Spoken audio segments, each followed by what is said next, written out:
দেখতে দেখতে শীত কিন্তু চলে এসেছে। আর শীতকালের সবজি দিয়ে আজকে তোমাদের সাথে এমন একটি ঝাল ঝাল ভর্তা করে দেখাবো, যেটা কিনা গরম ভাতের সাথে খেলে বলবে আহ কি শান্তি। এরকম ভর্তা দিয়ে ভাত আরও এক প্লেট খেতে চাই। হ্যালো, আসসালামু আলাইকুম এভরিওয়ান, কী অবস্থা সবার? সো শীতকাল আসলেই আমার সবথেকে পছন্দের সবজি হচ্ছে এই বরবটি।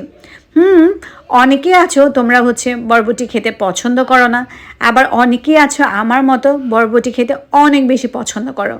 বিশেষ করে আমার কাছে কিন্তু বরবটি আলু দিয়ে ভাজি করে খেতে বেশ দারুণ লাগে।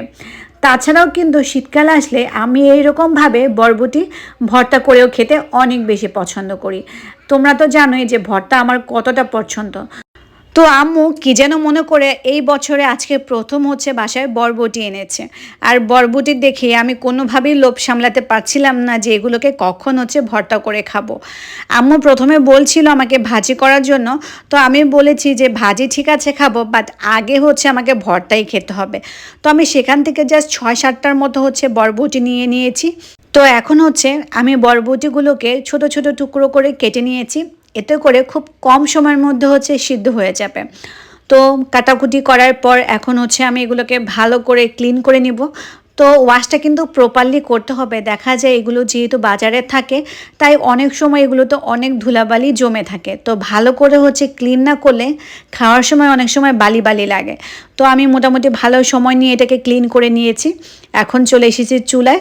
চুলায় হচ্ছে আমি জাস্ট অল্প পরিমাণ পানি দিয়ে দেন হচ্ছে লবণ দিয়ে এটাকে ভালো করে হচ্ছে সিদ্ধ করে দেন দেখতেই পাচ্ছ এখানে কিন্তু পানি নাই, আমি পানিটাকে একদম শুকিয়ে নিয়েছি।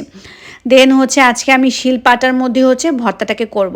তোমরা চাইলে এটা হচ্ছে ব্লেন্ডারেও করতে পারো, বাট শিলপাটার ভর্তা খাওয়ার মজাই কিন্তু আসলে অন্যরকম। তো সবার প্রথমেই হচ্ছে আমি 6-7টার মতো হচ্ছে মরিচ নিয়ে সেগুলোকে ভালো করে হচ্ছে বেটে নিয়েছি।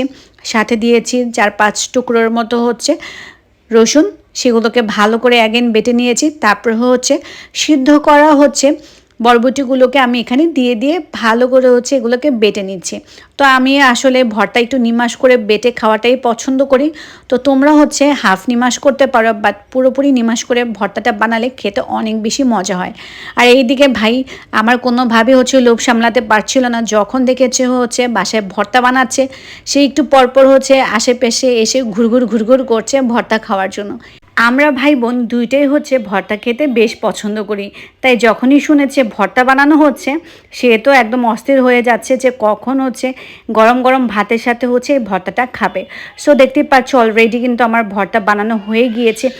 দেখতে কতটা লোভনীয় লাগছে দেখে এখন মনে হচ্ছে আবার জিভে পানি চলে আসছে।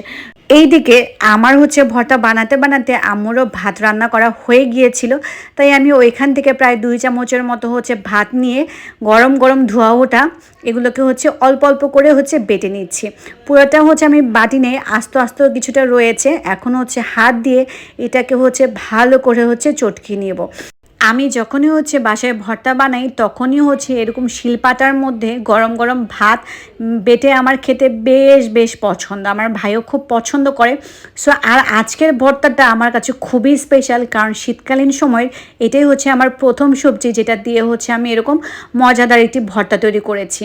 বানানো শেষ, এখন হচ্ছে আমি খাচ্ছি। কি যে শান্তি, কি যে শান্তি, এতটা মজার ছিল মানে তোমাদেরকে আমি বলেও বোঝাতে পারবো না। মনে হচ্ছিল যেন আমি ভর্তা খাচ্ছি না অমৃত খাচ্ছি, এত মজার হয়েছে আমার কাছে। তো কি যে ভালো লেগেছে, মনে হচ্ছে আরেকবার এখনই হচ্ছে আমি বানিয়ে খাই। সো তোমরাও কিন্তু অবশ্যই অবশ্যই বাসায় এই ভর্তাটি বানিয়ে খাবে। আর শীতের সময় কিন্তু এই ভর্তাটা খেতে আরও অনেক অনেক বেশি ভালো লাগে। সো দুপুরের সময় যেহেতু হয়ে গিয়েছে, আমি হচ্ছে 1 প্লেট গরম গরম ভাত নিয়ে অ্যাগেন চলে এসেছি ভর্তা দিয়ে ভাত খাওয়ার জন্য। শিলপাটার ওই ভাত খেয়ে আমার একটুও পেট ভরে নাই, তো আমাকে পেট ভরে খেতে হবে, তাই আমি অ্যাগেন হচ্ছে অনেকগুলো ভাত নিয়ে বসে পড়েছি। এখন হচ্ছে শান্তি করে করে খাবো, কি যে শান্তি। তো ভর্তা দিয়ে ভাত খেতে খেতে আমি আমার আজকের ব্লগটা এখানেই শেষ করব। নেক্সট ব্লগে আবার দেখা হবে তোমাদের সাথে। Thanks for watching guys.